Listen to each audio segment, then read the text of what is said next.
Hello အားလုံးပဲမင်္ဂလာပါ Mascot Second Penny Studio မှာကြိုဆိုပါရစေ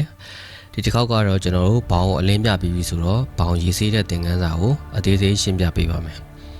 ဒါကတော့ကျွန်တော်ဘောင်းကိုရေးဆေးနေတာဖြစ်ပါတယ်ရေးစိမ့်တာမဟုတ်ဘူးเนาะကျွန်တော်တို့ကောဒီ dichromite အဝါရည်တွေထွက်သွားအောင်လို့ရေးစိမ့်ပေးခြင်းပဲဖြစ်ပါတယ်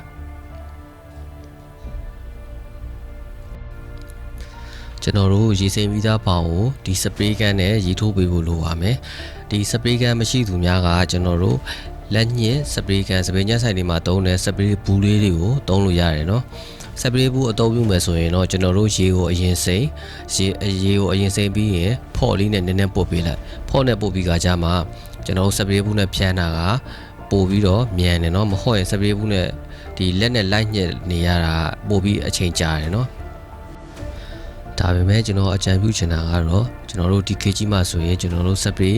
gun တွေကိုသုံးတာကပို့ပြီးတော့အဆင်ပြေစေပါတယ်ဒီ spray gun တွေမှာကျွန်တော်တို့ direct plug ထိုးပြီးသုံးတာရှိမယ် battery နဲ့သုံးတာရှိမယ်เนาะ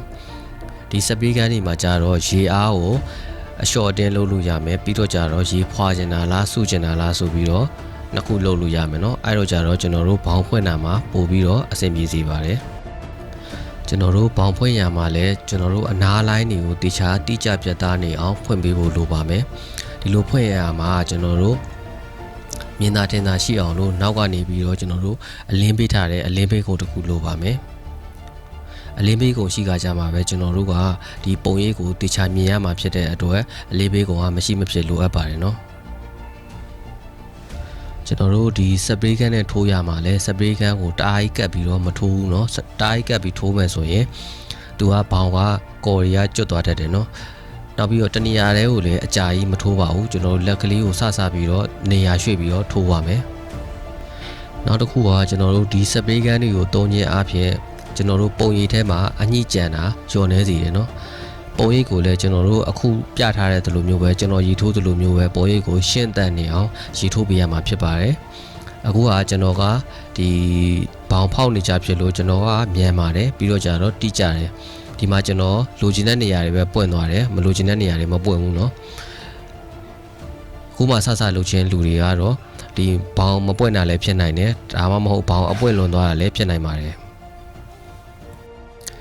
ဘာကြောင့်ဖြစ်တာလဲအဖြေရှာဖို့ကတော့ကျွန်တော်စာအုပ်ထဲမှာဒီဘာကြောင့်မှားသလဲအဲ့အမှားတွေကိုဘယ်လိုပြန်ပြရမလို့ဆိုတာကိုကျွန်တော်အတိအကျရေးပေးထားတယ်เนาะအဲဒါကြတော့ကျွန်တော်ဒီစာအုပ်ကိုလည်းအသေးချာဖတ်ပေးဖို့လိုပါမယ်ကျွန်တော်တို့ဒီမှာရေးထိုးပြီးသွားပြီဆိုရင်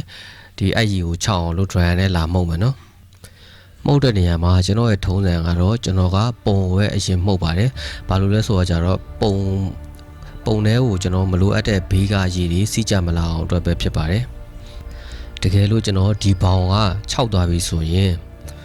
ဒီအလင်းထဲမှာထောင်ကြည့်လိုက်ပါအလင်းထဲမှာကြည့်လို့ကျွန်တော်တို့အညှိကြံနေခဲ့တယ်ဆိုရင်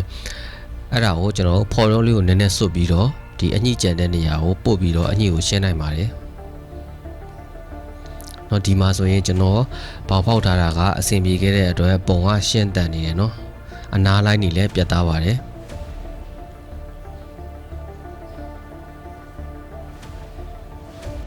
ကျွန်တော်တို့ဘောင်ဖွင့်ရမှာအရေးကြီးဆုံးကကျွန်တော်တို့ print ထုတ်ထားတဲ့ပုံရိပ်ရဲ့အရွယ်အစားအတိုင်းပဲတေးလည်းမသေးရဘူးကြီးလည်းမကြီးရအောင်เนาะဒီအရွယ်အစားအတိုင်းပဲဖြစ်ဖို့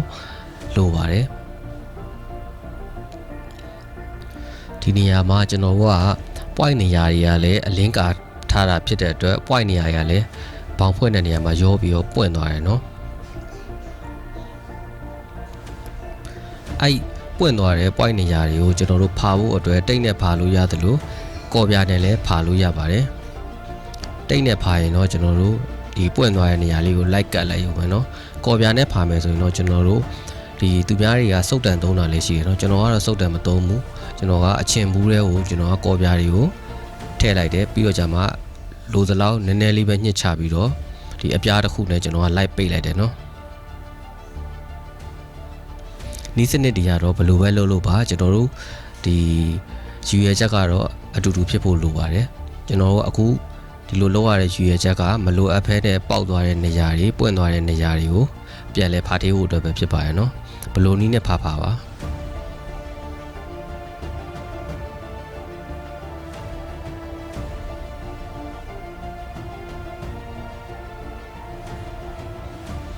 အခုကျွန်တော်ဒီစာအုပ်ထဲမှာရေးထားတဲ့ဒီစနစ်တွေကလည်းတချို့နီးစနစ်တွေနဲ့တူချင်မှတူမှာပါ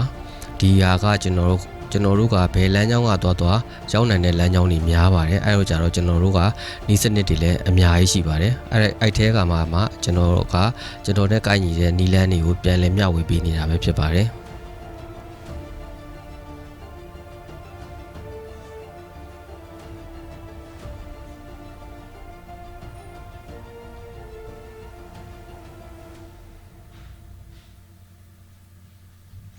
ဟုတ်ပြီကျွန်တော်တို့ဒီမှာကျွန်တော်တို့ကော်ပြားတုပ်ပြီးသွားပြီဆိုရင်ကော်ပြားကို6အောင်လို့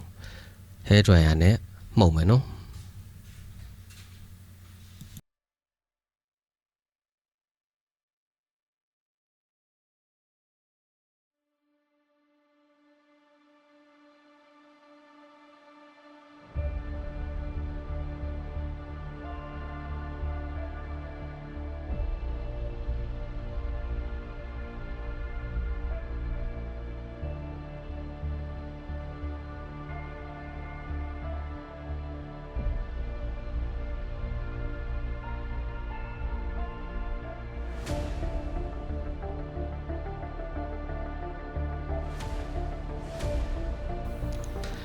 ဒရယာနဲ့မှုတ်ပြီးလို့ခြောက်သွားပြီဆိုရင်ကျွန်တော်တို့က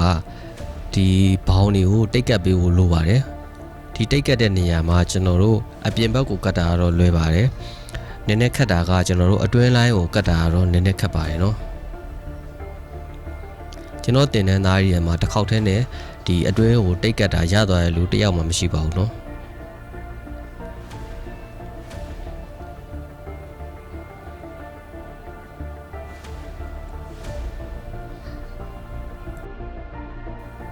ကျွန်တော်တို့ဘာလို့တိတ်ကတ်ရလဲဆိုတော့ကြတော့ကျွန်တော်တို့တစိမ့်ရိုက်တဲ့အခါမှာကျွန်တော်တို့ဒီဘောင်ရဲ့ကော်တွေကိုပျက်စီးစေနိုင်တယ်ကျွန်တော်တို့ဆက်စည်းရည်တွေထိနိုင်တယ်နော်ထိတဲ့အခါကျရင်ဘောင်ကကွာကျသွားမှကြောက်လို့ကျွန်တော်တို့တိတ်နဲ့ကာထားခြင်းပဲဖြစ်ပါတယ်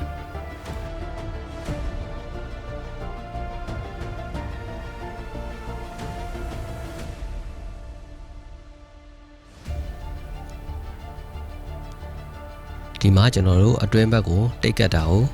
ပြပေးပါမယ်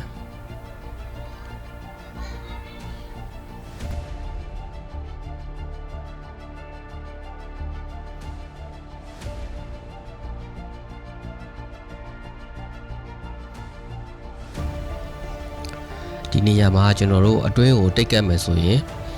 ကျွန်တော်တို့ဒီဘောင်းနံရံကိုလည်းကျွန်တော်တို့ညီရမယ်ပြီးတော့ကြတော့ဘောင်းနံရံကကျလာတယ်အောက်ကိုကျလာတယ်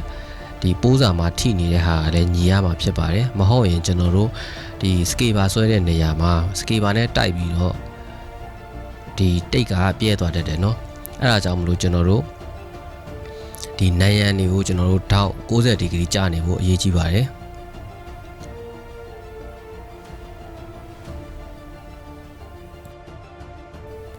ကျွန်တော်တို့အတွင်းနံရံကိုဘာလို့တိတ်ကတ်ထားလဲဆိုတော့ကြတော့ခုနအတိုင်းပါပဲကျွန်တော်တို့ Platisol ရိုက်တဲ့အခါမှာ Platisol ရဲ့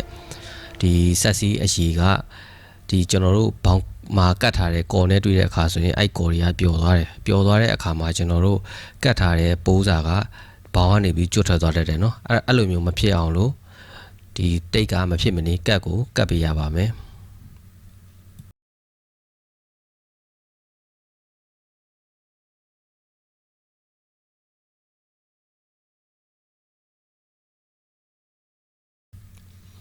ဟုတ်ပြီเนาะတိတ်ကတ်ပြီးသွားပြီဆိုရင်เนาะကျွန်တော်တို့ဒီနေ့ပေါက်ကူးခြင်းသင်ခန်းစာလေးကိုဒီမှာပဲဆုံးသက်ပါမယ်အားလုံးကျေးဇူးတင်ပါတယ်